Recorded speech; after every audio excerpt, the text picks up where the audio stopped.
En diciembre de 1929, un supuesto anarquista le hizo 4 disparos a Hipólito Yrigoyen, el presidente de la Nación Argentina. Uno de esos supuestos asesinos solitarios, así como el asesino solitario, supuestamente asesino solitario, que mató a Jorge Eliezer Gaitán, así como el supuesto asesino solitario que mató a John Kennedy y a Robert Kennedy, así como el supuesto asesino solitario que mató a Luis Donaldo Colosio. Un supuesto asesino solitario, trató de serlo, un supuesto anarquista. Le hizo 4 disparos a Yrigoyen y no dio en el blanco. Hay que tener en cuenta el libro de Chesterton, El hombre que fue jueves, donde a principios del siglo XX Chesterton nos explica muy bien que las organizaciones extremistas, entre ellas organizaciones de tipo anarquista, son creadas por los servicios de inteligencia de Inglaterra para cometer atentados y desmanes y generar caos adentro de los países que Inglaterra ataca. Como el asesinato no les dio resultado, avanzaron con el golpe de Estado. A través de una logia dirigida desde Londres, en 1930 hicieron el derrocamiento militar del gobierno de Hipólito Yrigoyen y entonces los ingleses pudieron detener la nacionalización del petróleo argentino y pudieron abrir una etapa de recolonización de nuestro país. A partir de 1930, Inglaterra recoloniza a la Argentina, echando atrás todo el avance que se había hecho con la etapa de Hipólito Yrigoyen en sus 2 presidencias. El punto fundamental de esta recolonización inglesa sobre la Argentina es el pacto Roca-Runciman.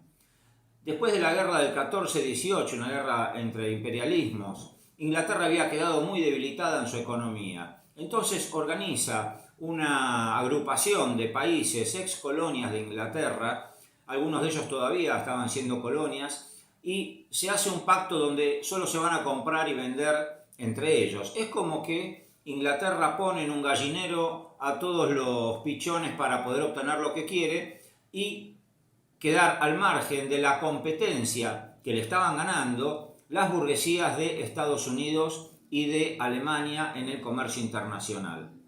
El detalle es que Argentina quedó fuera de esa conferencia, la conferencia de Ottawa de 1932, entre Inglaterra y sus ex colonias, y entonces el gobierno de la dictadura que se instala después del derrocamiento de Yrigoyen envía al vicepresidente de la Argentina a Inglaterra, Roca, hijo del expresidente Julio Argentino Roca, en una misión para literalmente pedirle por favor a los ingleses que sigan comprando la carne de la oligarquía argentina. Entonces, el argumento que utilizó el vicepresidente de la Nación Argentina fue que la Argentina es uno de los dominios de Inglaterra y que por eso merece ser atendida en el intercambio comercial de igual a igual con los demás dominios ingleses en el resto del mundo. A partir de ahí se hace un pacto comercial entre Inglaterra y la oligarquía argentina, por el cual la oligarquía argentina logra ubicar su carne de exportación, lo vende a Inglaterra, la vende cada vez en mayor cantidad, cada vez más barata a los ingleses, y a cambio de ese beneficio que tiene la oligarquía argentina, entregan la soberanía económica de nuestro país a los ingleses. Uno de los detalles es que todo lo que se obtuviera por la venta de esa carne de la oligarquía argentina a Inglaterra iba a ser para comprar exclusivamente productos ingleses. Otro detalle fue que se le hicieron concesiones a los ingleses para sus ferrocarriles en la Argentina y para las compañías eléctricas que manejaban los ingleses en nuestro país. Fue un acuerdo humillante y perjudicial para la Argentina, que fue hecho en base estrictamente al interés de clase de la oligarquía local en contra del interés nacional argentino. Ese pacto de Roca-Runciman y las condiciones en las que se hizo salió a la luz pública y generó una honda indignación en la sociedad argentina. Algunos de los que habían apoyado el golpe de Estado contra Hipólito Yrigoyen, como Leopoldo Lugones, como el capitán de ejército Juan Domingo Perón, se dieron cuenta que se habían equivocado. Lugones redactó un manifiesto donde pone en evidencia que finalmente él se da cuenta que la Argentina está bajo la dominación del capitalismo inglés y que no hay futuro de esa manera. No hay un futuro digno siendo colonia de una potencia extranjera. Juan Domingo Perón, en el seno del ejército, se puso a trabajar en la organización de una logia, el GO, Grupo de Oficiales Unidos, que finalmente el GO va a dirigir el golpe de Estado de 1943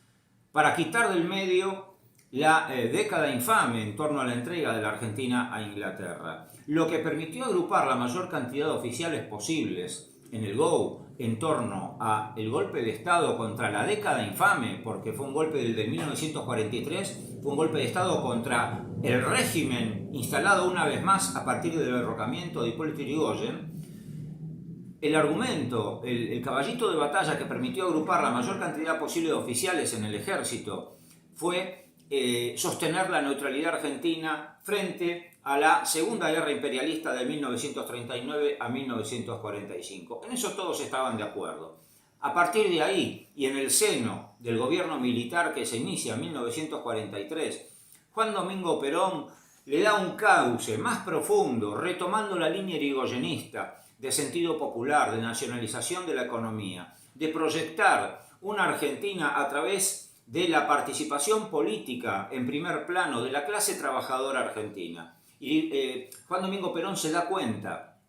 que no se puede seguir pasando de gobiernos militares uno atrás de otro indefinidamente. Hay que darle un contenido social a el gobierno militar del 43 de tal manera que se pueda proyectar a mediano plazo, corto mediano plazo, en una verdadera revolución social, una revolución nacional. Por eso es que él elige la Secretaría de Trabajo y Previsión para contactarse con los trabajadores y también se contacta con los radicales para poder encauzar un posterior futuro gobierno patriótico argentino más allá de lo que había sido el golpe del 43. El contacto con los radicales le fue difícil porque esos radicales habían traicionado a Hipólito Yrigoyen, habían dejado atrás la línea irigoyenista, habían pactado con la dictadura de Justo y habían formado parte de la década infame conforme necesitaba Inglaterra para legalizar la recolonización de la Argentina. El detalle es que en 1931, después de su derrocamiento, Yrigoyen había dicho, de ahora en más, solamente podemos regenerar a nuestro país a través de una revolución armada encabezada por los militares y acompañada por el pueblo. Eso que dijo Hipólito Yrigoyen en 1931 es precisamente lo que pasó en 1943 y en el transcurso de los gobiernos militares del 43 al 45, que se desemboca en las elecciones de febrero del 46 y se abre la etapa de los dos gobiernos de Juan Domingo Perón. Y el otro detalle a tener en cuenta es que Perón entiende su error de 1930 de haber acompañado a Iriburu cuando era un capitán de ejército ignorante de muchas cosas. Se da cuenta de haber equivocado el camino al participar en el golpe contra Hipólito Yrigoyen y además él mismo retoma en sus manos todos los postulados revolucionarios del gobierno nacionalista de Hipólito Yrigoyen. Por eso en el seno del golpe del 43 Perón dice hay que radicalizar a la revolución. Ese radicalizar a la revolución del 43, ese radicalizar es irigoyenizar, es dotarle del contenido irigoyenista, del contenido político irigoyenista popular al golpe del 43 para transformarlo en una revolución social, en una revolución nacional, en una revolución patriótica argentina que en última instancia siempre es retomar la línea de la Revolución de Mayo, que es la esencia de la Revolución Nacional Argentina. Libertad, independencia, frente a toda dominación extranjera, conforme nos lo inculcó José de San Martín.